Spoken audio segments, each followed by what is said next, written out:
Welcome to Namen TV. Please do the needful by subscribing to our YouTube channel. Thank you. The resolutions of the Berlin Conference in 1884 gave European powers the right to, by any means, make African countries their colonies and lay claim to their resources. The British were one of such powers during the boom of Industrial Revolution of the 19th century. Britain looked to Africa for extraction of natural resources and minerals for trade.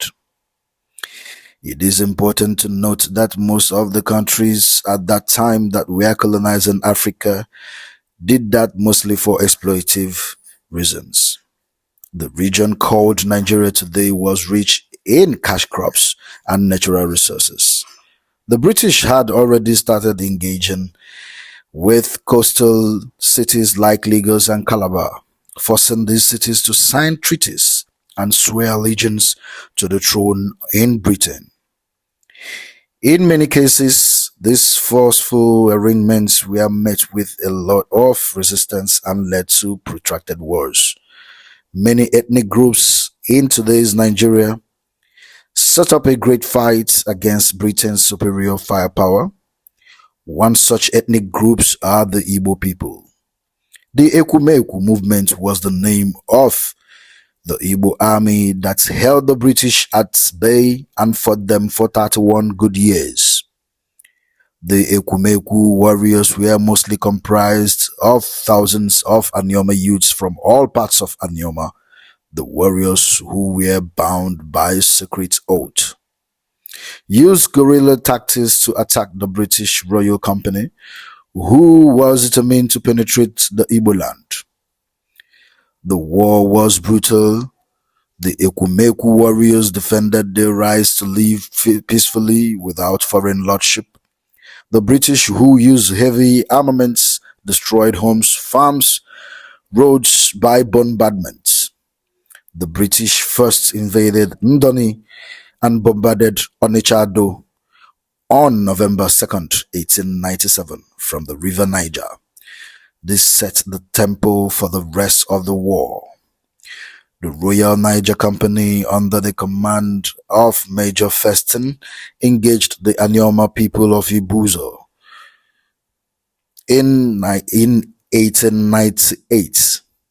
In 1904, the battle was so intense in Owa Okunzu that Commander W.E.B. Crawford requested for more arms from the British headquarters to destroy the Western Anioma communities. In 1906, the people of Owa again engaged the British in a gruesome battle that killed the British commander S.O. Crewe. In 1909, Ogwashoku faced the British and dealt a heavy blow to the British forces.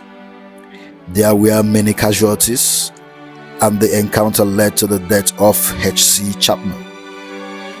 The Ekwumekwu movement and their resilience was such a great force that it inspired the Anioma people to stay united. It served as a uniting cord that held together various towns that were independent of each other in the past. After almost 20 years of fighting, the British in 1904 sent a powerful expedition to Anioma Kingdom. Although the British forces had superior firepowers, the Ekwumekwu had a very strong will. Unfortunately, there were severe casualties on both sides, but with the British on top.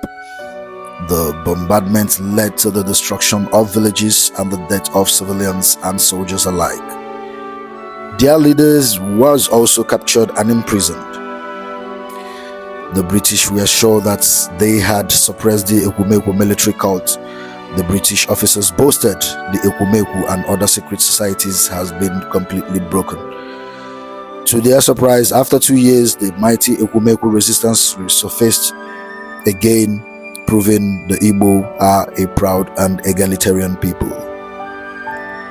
The end came for the Ekwumekwu in 1909 when there was a succession dispute in Ogwashoku. The British, by way of direct rule, tried to remove the rightful king and enthrone someone else who will walk with them. But one of the heirs to the throne, Nzekwe, sensed the plot of the British and went to war with them to fight for his inheritance. The British sent an expedition on November 2nd, 1909 to Agwashiukwu to capture him, but they failed. A lot of young men continued to join the Ekwumekwu resistance, and they had the support of the people. The acting lieutenant governor of the southern province sent an agitated telegram to Lagos. To it read, "Whole country above R is the state of rebellion. Military reinforcements were later sent from Lokoja for another confrontation at Akegbe. This continued till 1914 when the Ekwumekwu movement was defeated. This was the same year the northern and southern protectorates of Nigeria were joined as one country. There are some men considered as heroes of the 31-year war. These were Dunku Isus of Onitsha Oluna, Mwabuzo Iyogolo of Ogwashuku, Awuna Ubo Obi of Akumazi,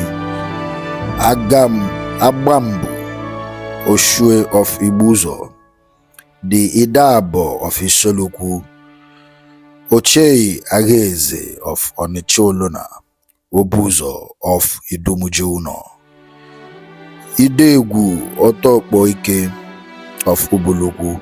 These men are remembered in Anioma, and to date, Ekwumekwu War remains one of the most bravely fought wars and campaigns against British rule. Thank you for joining this great exposition on history of the resistance spirit of the Igbo people. Do the needful by liking, sharing, commenting, and also, more importantly, subscribing to our YouTube channel. Thank you.